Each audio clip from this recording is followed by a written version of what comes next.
Friends, ये जो हमारे महीने होते हैं ना, मार्च, अप्रैल और मई, इसमें चूंकि हमारे सीजनल्स जो हम लोग ने विंटर लगाए हुए थे, एनुअल्स भी आप कह सकते हैं उनको, वो ख़त्म होने लगते हैं और उनमें सीड सेट होने लगते हैं। हम लोग को सीड अपने ही कलेक्ट कर लें अगर, तो बहुत अच्छा रहता है, क्योंकि उससे आपको पता है कि आप एक तो उसकी ऑथेंटिसिटी है, जो आपने लगाया है वही आपको सीड से मिलेगा। दूसरे, इट्स वेरी इकोनॉमिकल, बहुत आपको बाजार से मेहनत नहीं करनी पड़ेगी, लाने नहीं पड़ेंगे। और जिस तरह के इस समय हार्ड टाइम्स चल रहे हैं कोरोना में, तो बाहर निकलना का भी प्रॉब्लम जो है वो आपकी नहीं रहेगी, आपको जाना नहीं पड़ेगा बाहर, वो भी सॉल्व हो जाएगी। तो अगर आप अपने सीड कलेक्शन करते हैं, नथिंग लाइक दैट। तो ये सीड्स हम लोग को कलेक्ट कैसे करते हैं, बहुत लोगों ने मेरे से प्रश्न पूछा, तो मैंने कहा कि चलो आज इस पे हम एक छोटा सा वीडियो बना लेते हैं। तो आप ये मेरे आगे जो देख रहे हैं सारे बोल्स में रखे हैं, ये कुछ तैयार सीड्स हैं और कुछ तैयार होने वाले हैं। पता कैसे लगेगा आपको कि आपके सीड्स तैयार हो गए हैं? शुरू करते हैं हम लोग ये पालक से। आप ये देख रहे हैं पालक की ये अब इसमें सीड सेट होने लग गए हैं। पर आप कलर देखिए इसका, ये बिल्कुल अभी ग्रीन है। जब आपके बीज हरे हैं तब आप फली बिल्कुल, या जो बीज हैं वो पौधे से अलग नहीं करेंगे। हमको बीजों को ब्राउन होने तक पौधे में ही रहने देना है। अगर आप इसको तोड़ के अभी अलग रख लेंगे तो आपके बीज तैयार नहीं होंगे, जर्मिनेट नहीं होंगे। तो जब आपके बीज इसमें ये ब्राउन हो जाए, तैयार हो जाते हैं, तब आप इसको इस तरह से काट के पूरा अपने किसी डिश में रख लीजिए, बड़े में, और हवा में रखिए थोड़े दिन। एक दिन की धूप दिखाइए जिससे उसका थोड़ा जो मॉइस्चर है वो निकल जाए। बाकी अच्छी तरह 1 हफ्ते तक छांव और हवादार जगह में अपने घर के अंदर या बरामदे में आप इनको रख सकते हैं। तो ये देखिए, ये पालक का है और ये सूख के फिर इस तरह से आप लगाते ही रहते हैं, तो आपको आइडिया होगा कि पालक के बीज जब आप लगाते हैं तो वो किस स्थिति में होते हैं। तो ये देखिए, सूख के ये फिर ऐसे हो जाते हैं। ये थोड़ी हार्वेस्ट मैंने कर लिए थे, तैयार हो गए थे। मैं आपको हाथ में लेके दिखाती हूँ। ये देखिए, ये इस तरह से ये पालक। सिमिलरली फ्रेंड्स, ये तो बड़े हैं। अगर हम चौलाई लेते हैं, ये देखिए, ये लाल चौलाई है। चौलाई के बीज बहुत बहुत छोटे होते हैं, इनको बहुत केयरफुली हैंडल करना पड़ता है, नहीं तो ये वहीं बिखर जाते हैं। चौलाई हुई आपका बथुआ भी बहुत बारीक बीज उसके होते हैं। ये इस तरह से आपका बीज इसमें सेट होते हैं। ये इसकी फ्लावरिंग हो रही है इस समय। तो जब ये ब्राउन हो जाएंगे तो आपको बहुत वॉचफुल रहना है, क्योंकि ये इतने छोटे होते हैं, कब सूख के बिखर जाएंगे आपको पता भी नहीं चलेगा। तो आप ध्यान रखिएगा इस बात का। ये जब इस तरह से फूल आने लग जाए, keep a watch on your plant and be very careful, vigilant कि ये कब तैयार हो रहे हैं। तो आप इस तरह से इनकी ये काट लें। और फिर ये देखिए, मैंने कुछ बीज तैयार किए हैं, बहुत छोटे हैं, ब्लैक कलर के, बिल्कुल टाइनी। ये देखिए, ये देखिए हाथ में छोटे छोटे, बिल्कुल छोटे छोटे बीज होते हैं इसके, ये बिल्कुल छोटे छोटे। और फिर इसका ये जो हस्क है, इसका ये जो भूसा है, अगर आपका ज्यादा सीड कलेक्शन है तो वैसे तो हम लोग जो टेरेस गार्डन और अपनी बालकनी गार्डन्स करते हैं, बहुत ज्यादा बीजों की हम लोग को जरूरत नहीं होती है। तो आप इसका जो हस्क है इस तरह से फटक के बिल्कुल आराम से निकाल लीजिए ये, और आपके सीड्स इकट्ठे एक तरफ को हो जाएंगे। आप 2-3 बार करेंगे तो आपका ये हस्क सारा निकल जाएगा, भूसा जिसको आप बोलें। और ये आपके, ये देखिए, काले काले सीड्स जो हैं ये नजर आने लगेंगे। आप इस तरह से इनको स्टोर कर सकते हैं। और इसको हम स्टोर कैसे करेंगे ये मैं आपको अगले वीडियो में बताऊंगी। तो ये हो गया चौलाई हमारा। अब आते हैं बथुए पे। बथुए के बीज भी बहुत बहुत छोटे होते हैं दोस्तों, बहुत ग्रैन्युल्स, शाइनी, बहुत छोटे होते हैं। ये अभी हरेपन में है। पौधे में से मैं आपके लिए दिखाने के लिए काट के लाई हूँ, बहुत हरेपन में है। अभी इसको हमें नहीं लेना है। अगर हम अभी इसको तोड़ के रख लेंगे तो बीज इसके पकेंगे नहीं। इसको पौधे में ही पकने देना है। और फिर वही बात है, बहुत ध्यान रखनी है इस बात का कि आपके बीज, ये देखिए काले रंग के छोटे छोटे बिल्कुल ग्रे ब्लैकिश इस तरह के ये बीज इसमें आप देख सकते हैं।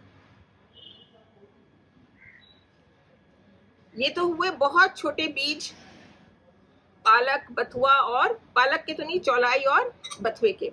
आते हैं थोड़े मोटे बीजों पे, कैलेंडुला पे।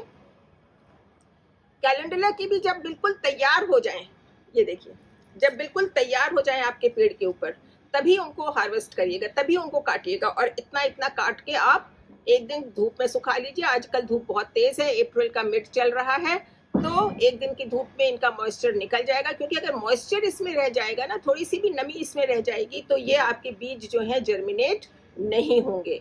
तो एक दिन की धूप दिखा के बाकी एक हफ्ते के लिए आप इनको खुली हवादार जगह में अपने बरामदे में या टेबल पे रख सकते हैं घर के अंदर।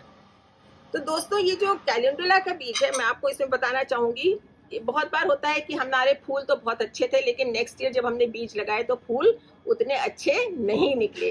कारण क्या है? कारण इसका ये है कि जब भी आप इसका सीड कलेक्ट करें, तो ये जो बाहर के रिंग है ना, ये जो आउटसाइड वाली जो रिंग है, इसमें आप देखेंगे कई रिंग्स होती हैं। इसमें हुआ, गेंदा में हुआ, मैरीगोल्ड में कई रिंग्स होती हैं सीड्स की। तो बाहर की जो पहली या दूसरी रिंग है, उसी के सीड्स आप कलेक्ट करें। उसके अंदर वाले जो सीड्स हैं उनको आप डिस्कार्ड कर दीजिए। तो आपके फूलों की जो वैरायटी आएगी, जो क्वालिटी आएगी, जो कलर आएगा, साइज आएगा, वो बहुत बेहतरीन आएगा। कैलेंडुला और गेंदे में आप इस तरह से अगर थोड़ी सी मेहनत करेंगे तो आपके फूल बहुत अच्छे निकलेंगे। आते हैं स्वीट विलियम्स पे। वेरी प्रिटी फ्लावर, ये देखिए बिल्कुल बिल्कुल ही भूसा हो गए, बिल्कुल सूख गए हैं। आवाज आप सुन पा रहे हैं? और इनको इसी तरह से हम हार्वेस्ट कर लेते हैं। सुखा लिया है धूप में, और अब इनको क्रश करके, ये देखिए मैंने थोड़े से बीज निकाले हैं। ये इनमें अभी भी हस्क आप देख रहे हैं शेष है। हस्क ये आपको ऊपर ऊपर इसका छिलके नजर आ रहे हैं, ये देखिए। और इसी के अंदर बीज भी पड़े हुए हैं। जब आप इसको धूप में सुखाएंगे तो इसका हस्क और ज्यादा सूख जाएगा। फिर आप इसको इसी तरह से थोड़ा सा निकाल सकते हैं फटक के। ये आपके बीज बिल्कुल काले काले, ये छोटे छोटे सेग्रीगेट हो जाएंगे। ये देखिए, ये छोटे छोटे बिल्कुल काले बीज इसमें स्वीट विलियम्स में। इसी तरह से आते हैं मॉर्निंग ग्लोरी पे। मॉर्निंग ग्लोरी के ये फ्रेंड्स, ये देखिए छोटी सी एक बड टाइप की होती है। ये बड होती है और इसके अंदर सीड्स होते हैं। इसके सीड अच्छे थोड़े बड़े होते हैं, लेकिन ये बड जो आप देख रहे हैं इस समय ये ग्रीन कलर की है। अभी हम इसको हार्वेस्ट नहीं करेंगे, क्योंकि अभी अगर आपने तोड़ के इसके बीज निकाले तो वो जर्मिनेट नहीं होंगे। हमें कैसे बीज निकालने होंगे? जब वो, ये देखिए, जब वो इस स्थिति में हुए, ये वाला आप देख रहे हैं एकदम ब्राउन हो गया है। और ये कंपेयर करिए colour, this is very green and this is absolutely ready. इसको अब हम खोल के बीज इसके निकालते हैं। देखिए कैसे, ये देखिए, ये कई बार क्या होता है, जब आप बेल पे से इसको हार्वेस्ट करने की सोचते हैं तो ये इतने ज्यादा राइप होते हैं और क्रिस्प होते हैं कि ये वहीं के वहीं नीचे भी गिर जाते हैं। तो इसलिए बहुत सारे छोटे छोटे आप देखेंगे मॉर्निंग ग्लोरी के प्लांट्स, आपने जहां पर भी मदर प्लांट लगा हुआ है उसके नीचे वो निकल आते हैं। तो this is the way to harvest morning glory seeds. और इनको भी आप एक दिन धूप में सुखाइए और फिर बीज इसमें से निकाल के, इसके पॉट में से बीज जरूर निकाल लीजिएगा, फिर उसको आप स्टोर कर सकते हैं। आते हैं अपराजिता। अपराजिता की ऐसी फलियां होती हैं दोस्तों, सेम की तरह से इसकी ये फली होती है। अभी चूंकि सीजन शुरू हुआ है इसका, स्प्रिंग ऑनवर्ड्स अभी फ्लावरिंग शुरू हुई है, तो ये अभी हरी हैं। ये भी बिल्कुल पक जाती हैं, क्रिस्प हो जाती हैं और फिर ये यहाँ से खुलने लगती हैं। जब खुलने लगती हैं तो बीज क्या होता है, छिटक के गिर जाता है। तो इस बात का आप जरूर ध्यान रखिएगा।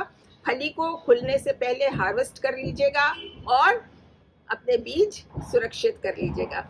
तो मेरे ख्याल से आज के लिए इतना ही करते हैं, और अगले वीडियो में बताऊंगी कि दूसरे फूलों के बीज भी आप कैसे इकट्ठा कर सकते हैं, और उनको फिर हम देखते हैं कि हमें स्टोर कैसे करना चाहिए, क्योंकि अगर प्रॉपर स्टोरिंग नहीं होगी उनकी ठीक तरह से, हम उनको 6 महीने के लिए रख नहीं सकेंगे, तो आपके जब अक्टूबर में बीज लगाएंगे तो उनकी पौध अच्छी निकलेगी नहीं। तो आपको थोड़ा सा ड्रॉबैक होएगा, अफसोस भी होगा। तो वो अफसोस हम लोग नहीं करेंगे, और अपने बीजों को कैसे स्टोर करना है, just wait for my next video. We'll let you know. Take very good care of yourself. Goodbye.